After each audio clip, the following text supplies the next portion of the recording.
Bonsoir les amis, ou bonjour, bienvenue dans ce nouveau numéro de Histoire de maillot. Donc la semaine passée, je vous ai montré le dos de ce maillot, et bravo à Santo qui a trouvé le bon club, mais pas la bonne année, c'était le maillot de Fluminense FC, saison 2013-2014, c'est le maillot domicile. Alors, le club a été fondé en 1902, palmarès 4 fois champion du Brésil, une Coupe nationale, 2 tournois de Rio, 33 fois champion de Rio, une Copa Libertadores, une Recopa Sudamericana, une Copa Rio Intercontinental, 2 tournois de Paris, un trophée Teresa Herrera et une Kirin Cup. Alors pourquoi un maillot de Fluminense? J'ai toujours aimé un petit peu el tricolore, comme on dit, le maillot à 3 couleurs. On en voit souvent une ou deux couleurs, mais trois, voilà, ça n'arrive pas fréquemment. Et Fluminense, c'était dans mes souvenirs le maillot vraiment qu'on appelait tricolore. Alors, durant les saisons de ce maillot, donc la saison 2013, le club champion en titre, pourtant termine 15e, et le club aurait pu même être relégué, mais une décision extrasportive les a sauvés. Donc normalement ils devaient descendre, mais il y a eu un match gagné sur tapis vert, on ne sait pas trop comment, qui les a sauvés.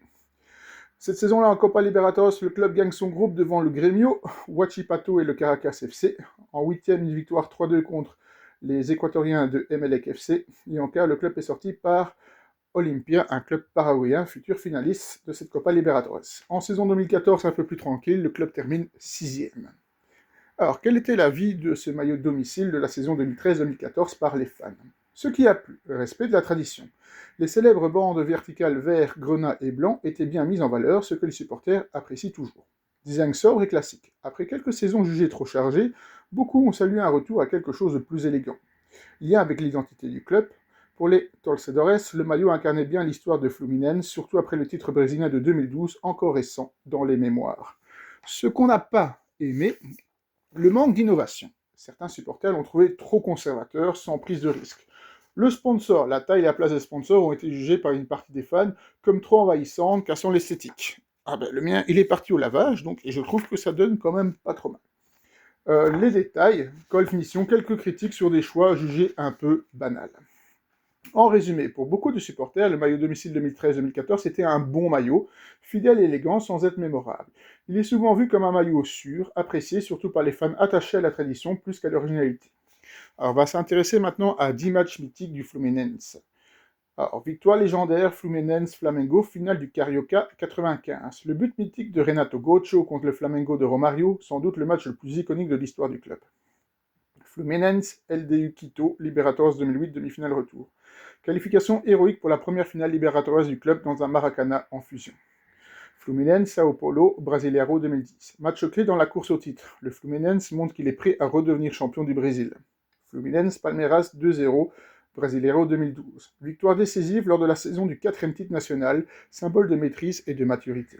Fluminense River Plate 5-1, Copa Libertadores 76. Une démonstration historique face à un géant sud-américain, souvent cité par les anciens supporters. Des défaites douloureuses, mais mythiques. Fluminense LDU Quito, tir au but final Libertadores 2008. Défaite au tir au but après une remontada au Maracana, un traumatisme, mais aussi une preuve de grandeur.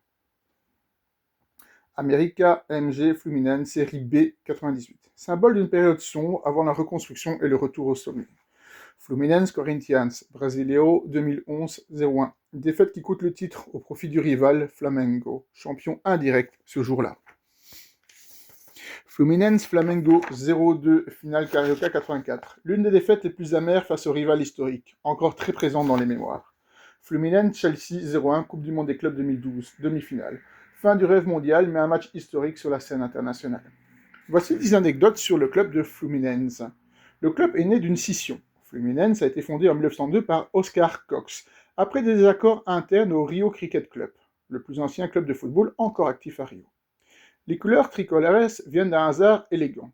Les couleurs vert, blanc et grenat ont été choisies car elles étaient rares au Brésil à l'époque et symbolisaient la distinction et l'originalité. Le Maracana a vu plus de supporters de Fluminense que pour le Brésil. Lors de la finale du Carioca 63, plus de 194 000 spectateurs étaient présents, majoritairement tricolores. Un record historique pour le club. Fluminense a sauvé la Seleção en 1919. Le club a prêté le stade des Laranjeiras pour la Copa América 1919, où le Brésil a remporté son premier grand titre international. Le surnom Flu vient de la haute société.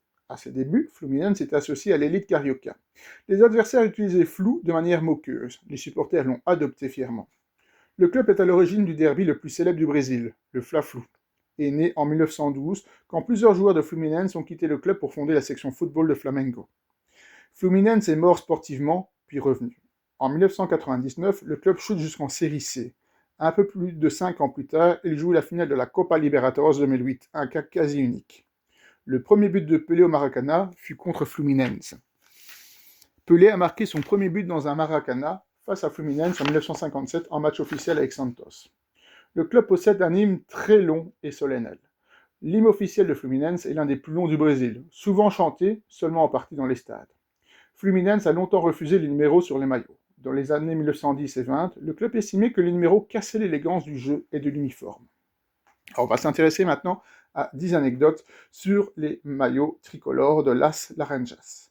Les premières bandes n'étaient pas verticales. Au début du club en 1902, le maillot était gris et blanc. Les bandes vert-blanc-grenat verticales n'apparaissent qu'en 1904. Le grenat vient d'un tissu anglais. La teinte grenat a été choisie car c'était une couleur disponible dans les tissus importés d'Angleterre à l'époque d'Oscar Cox. Les couleurs ont failli disparaître.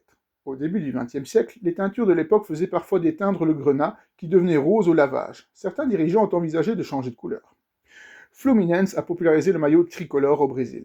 Avec le flou, le club utilisait surtout une ou deux couleurs. Fluminense est l'un des premiers à imposer 3 couleurs fortes sur un même maillot. Pendant des années, le maillot était sans sponsor. Jusqu'aux années 80, Fluminense refusait les sponsors par souci d'élégance et de tradition, même quand beaucoup de clubs cédaient déjà.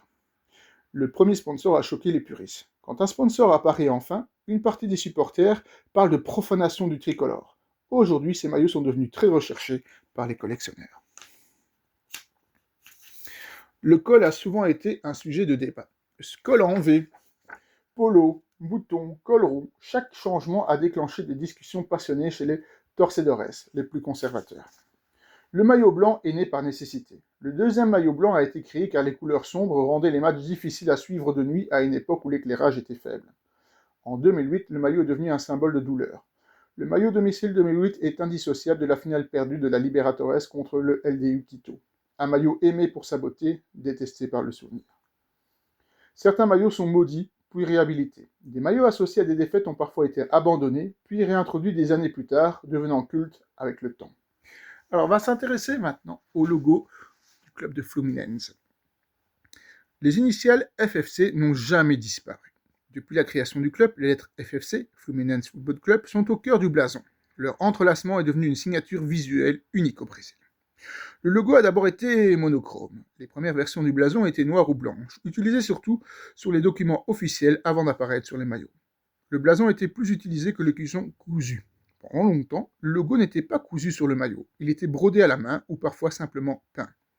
La forme de l'écusson a très peu changé. Contrairement à beaucoup de clubs, Fluminense a conservé une forme presque identique de son blason depuis plus d'un siècle. Le vert domine, mais n'est pas toujours prioritaire. À certaines périodes, le grenat était plus visible que le vert sur le blason, selon les techniques d'impression disponibles. Les étoiles au-dessus du logo ont fait débat. Ici, il n'y en a pas. Le Fluminense a parfois ajouté ou retiré des étoiles selon les titres reconnus, nationaux, internationaux. Aujourd'hui, leur usage reste controversé.